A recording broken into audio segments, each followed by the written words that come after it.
তুফান সিনেমার পর পরিচালক রায়হান রাফি আলোচনার তুঙ্গে। টলিউডের নায়িকা মিমি চক্রবর্তীকে কাস্টিং করে আলোচনার সূত্রপাত শুরু হয়। তুফান সিনেমার পর গুঞ্জন শোনা যাচ্ছিল রায়হান রাফি ওপারের কোন নায়কের সাথে এবার সিনেমায় করবেন, তবে সেটা কি তা নিয়ে ছিল এতদিন ধোঁয়াশা। তবে এবার সে ধোঁয়াশা কাটিয়ে ওপারের সুপারস্টার জিতের সাথে জুটি বাঁধতে চলছেন তুফান সিনেমার পরিচালক রায়হান রাফি। তবে জিতের বিপরীতে কোন পারের নায়িকা থাকছে সেটা নিয়েও এখনো ধোঁয়াশা দিয়ে রেখেছেন এই পরিচালক। এই প্রসঙ্গে রায়হান রাফি নিজেই মুখ খুলেছেন। পুরোপুরি খোলাসা না করলেও ইশারায় তারই আঙ্গুল দিয়ে রাখলেন পরিচালক রায়হান রাফি। যৌথ প্রযোজনার নির্মাণ হবে এই সিনেমা। এই সিনেমায় টলিউড সুপারস্টারের পাশাপাশি চঞ্চল চৌধুরী কিংবা আরফান নিশো থাকতে পারেন এমন গুঞ্জনও শোনা যাচ্ছে। গুঞ্জন চলছে ওপারের শ্যাডাউন ফিল্মসের সাথে যুক্ত হতে পারে এপারের জাজ মাল্টিমিডিয়া। গেল ঈদে তুফান সিনেমাটি বেশ সাড়া ফেলেছিল। সিনেমাটি ছিলেন শাকিব খান, মিমি চক্রবর্তী, নাবিলা ও চঞ্চল চৌধুরী। তুফানের তুফানি ঘোর কাটতেই না কাটতে পরিচালক রায়হান রাফি পরিচালনা করবেন লায়ন নামক একটি সিনেমা। বাংলাদেশ ও ভারতের যৌথ প্রযোজনায় নির্মিত এই সিনেমা হবে 3 পর্বের। প্রথম পর্বটি মুক্তি পাবে 2025 সালের রোজার ঈদে।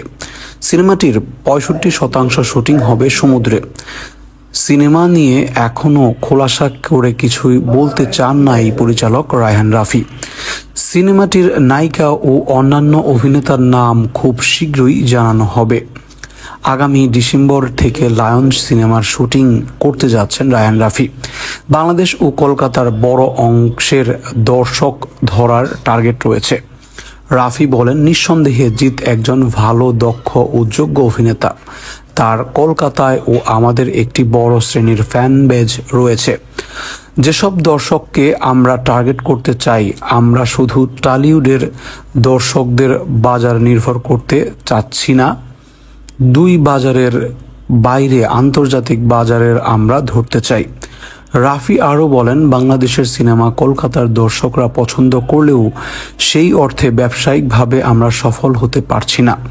সেই জায়গায় আমরা আর সংকুচিত করতে চাই না। আমাদের এখানে কলকাতার তারকারা পরিচিত যত বেশি পাবে তত বেশি দর্শক হবে। তেমনি আমি রাফি যদি কলকাতায় পরিচিতি পাই তাহলে তারাও কিন্তু আমার পরের ছবিগুলো দেখবে। এভাবে রাজেরও একটা পরিচিতি হবে। এখন পুরনো দিনের চিন্তা করলে হবে না, সবাইকে বাজার সম্প্রসারণ করতে কাজ করতে হবে, তাহলে সিনেমা অঙ্গন ও ইন্ডাস্ট্রি এগোবে।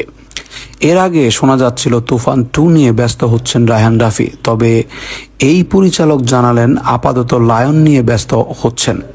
এর পরেই তুফান 2 এর কাজ শুরু করবেন এই পরিচালক।